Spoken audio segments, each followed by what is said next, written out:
isa wajjin barreeffamaa ture san suuraa isaa silkii keetirraa balleessi. Miseejii isa wajjin barreessaa turte san silkii keetirraa balleessi. Wanta isa si yaadachiisu wanta inni siin jedhu san hunduma sammuu kee keessaa hunduma balleessi. Saniin alatti gonkumaayuu dhiira sanii yaadatu. Ashama harka fuudhee akkam jirtu nagaa jirtu nagaa kooti galata waaqayyoo baga nagaa taatan viidiyoon kuni sirriitti mul'atu jechuudha. Sababni isaatis guyyaadha garuu balbala cufee hin jira. Inna iddoo wayii taa'ee tan jira jechuudha. Dirqama waan hojjechuu qabuu fi mana hin jiru iddoo biraa tan jira. Garuu koomentii kana bira darbuu waan hin dandeenyeef asumaan viidiyoo hojjechuuf hin barbaade.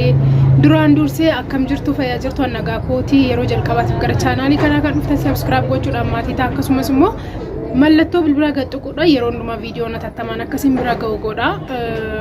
Gaafina ni gaafatame jaalalleen kiyyaa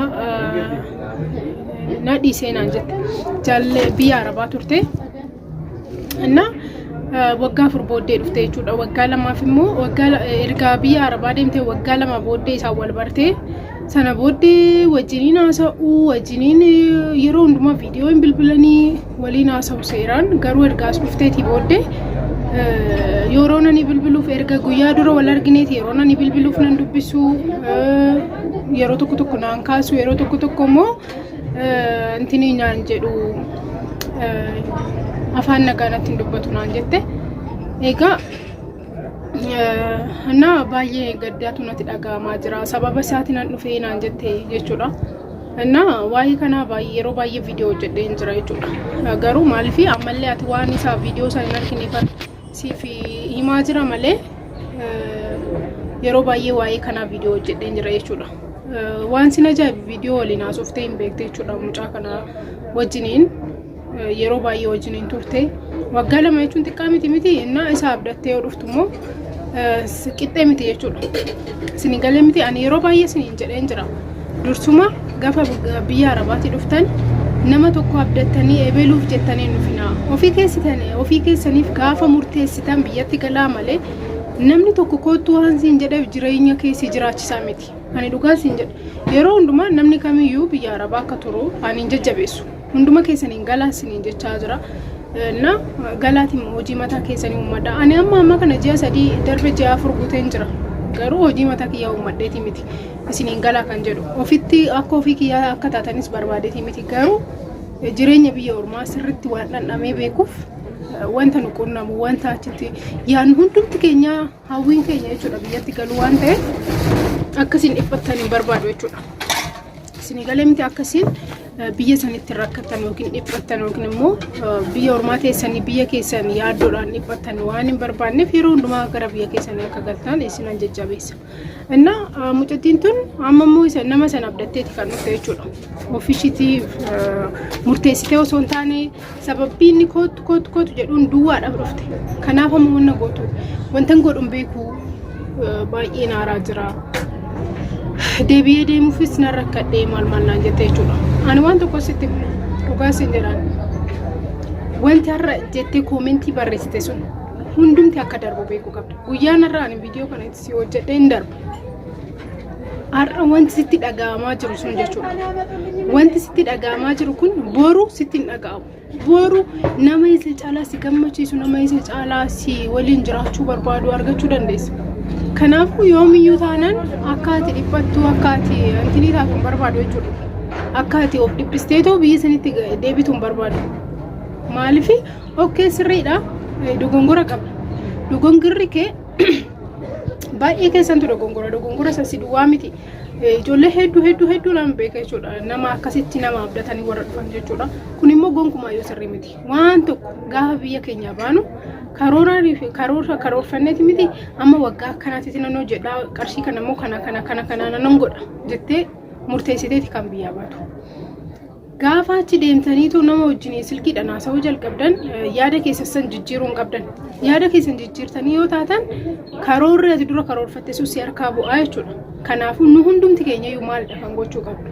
Hundumti keenyayyuu yeroo hundumaa yaaduudha kan qabdu. Si galee miti amma namni kun duruma bee murteessuu hin dandeessa turte. No amma fakkeenyaaf akkana ni eege yoo naa ta'uu baate ofii keenya sammuu keenya keessatti gaafii ofiif deebisuu qabna. Gaafa ati akka namni tokko akka ati eegdesi ta'uu didu maal gochuun qaba achumatti osoo dhufin dura yaaduu qabda turte kan garuu erga dhufteeti uumamee jira wanta kana wanta si dhiphisu wanta si boochisu wanta si gaddisiisu yookiin biyya ormaatti si deebisu tokko illee hin jiru wanti amma ixaasii harka buuse maal akka taate beektaa isa abdattee dhufu keeti malee saniin ala dogongora kee homtuu hin jiru biyyatti galuun kee dogongoraa miti dhugaan siin jedhan waan tokko bicha akka beektu nan barbaada abdiin qaba nama biraan nama si jaalattu argatte akka ati koomentii irratti na barreessiteetoo dhuguma kanaatiin aan jette suni har'a nama akka kootitti na jaalatu argadheen jira akka naan jettu abdii guddaan qaba jechuudha abdii 100% ergixanyaa ta'e tasitti hima jechuudha waanuma tokko waan si gaddisiisu hin qabu guyyaan irraa hin darba boru guyyaa biraati gaddi kee har'a gadditu kun wanti amma sitti dhaga'amaa jiru kun boru gonkumaa yoo sitti dhaga'amu haamilee biraa miira biraatu sitti dhaga'ama boru har'a gadduu dandeessa boru moo hin kolfitu kanaafuu gaafa rakkannu gaafa wanti nuti eegne wanti nuti nu gammachiisa jennee eegne wanta nu gaddisiisu ta'eetoo dhufu gara keenyatti jechuudha of jajjabeessuudha kan qabnu dhugaa isin hin jedhan deemi mana waaqeffannaa deemi beeta kiristaanii deemi chaarchii deemi mana masgiida deemi kadhadhu saniin alatti jechuudha dhugaa isin jedhan nama kan ta'e hundumtuu nama waan ta'eef homaa tokko wanti si gaddisiisu wanta si dhiphisu wanta si boochisu Oma tokko hin jiru jechuudha. Namni sii gadi dhiphachaa jiru waan jiruuf oma tokko wanta itti gadditu hin jiru. Kanaafuu yeroo hundumaa jechuudha wanti naan isin jechuu barbaadu dhiira tokko abdattanii shamarran biyya arabaa jirtan yeroo baay'eedha guys waa'ee kana kan hojjedhe jechuudha. Yeroo baay'ee irra deddeebi'ee yeroo baay'eedha kanan intini jechaa ture kanan viidiyoo garaagaraa hojjechaa ture.